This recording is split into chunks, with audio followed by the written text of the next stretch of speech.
masih di sini, Bung Arman dari Lingkaran Survei Indonesia. Tadi Anda mengatakan ada 2 divisi besar. Lalu Anda bisa mengatakan dengan jujurkah mana yang lebih menguntungkan untuk institusi Anda? Konsultan atau survei saja? Kalau kita bicara masalah margin ya pasti survei lah ya. Karena kontrak survei kemudian jalan pasti kurang lebih ada sekitar 20% lah kita untung gitu. Dari konsultan politik? Kalau konsultan politik mungkin angkanya besar, tapi costnya juga besar gitu.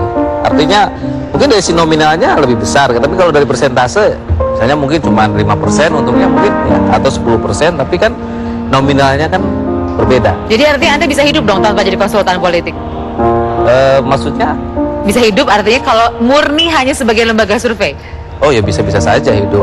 Lalu kenapa tidak pilihan itu yang dilakukan? Karena mengingat misalnya di Amerika pun lembaga survei tidak merangkap diri menjadi konsultan supaya tidak ada bias. Iya, sekarang saya tanya begini Mbak, ada aturan perundang-undangan di Indonesia yang melarang memanfaatkan hasil penelitian untuk dilakukan kajian kemudian diaplikasikan. Saya pikir tidak ada aturan-aturan itu. Kalau ada tolong dibawa ke sini, kemudian aturannya nggak ada, tapi secara etika politik mungkin ya. Nah, kalau etika itu, publik kan ya.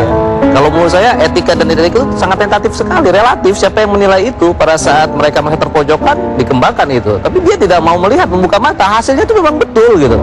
Berapa kali kita survei kita katakan ini hasilnya begini dan tidak terbantahkan dari aturan. Tapi dianggap menurut Anda tidak beretika, kan berusaha objektif loh. Satu pengalaman kami ya ketika Pilkada Jawa Barat gitu ya, hasil survei tidak ada yang menangkan pasangan HD.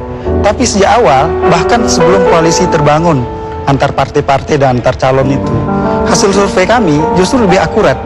Ya, waktu pasangan kami calonkan dengan si A. Artinya kenapa tidak Anda saja jadi profesional begitu dan punya menerima klien lain? Iya, kami berupaya mengelola divisi R&D ini secara profesional. Oke. Standar untuk Jawa Barat gini lah. Kita harus closing lagi, kita harus jeda dulu. Bung Arman dan Mas Lalu, sesaat lagi kita akan kembali bersama Anda pemirsa.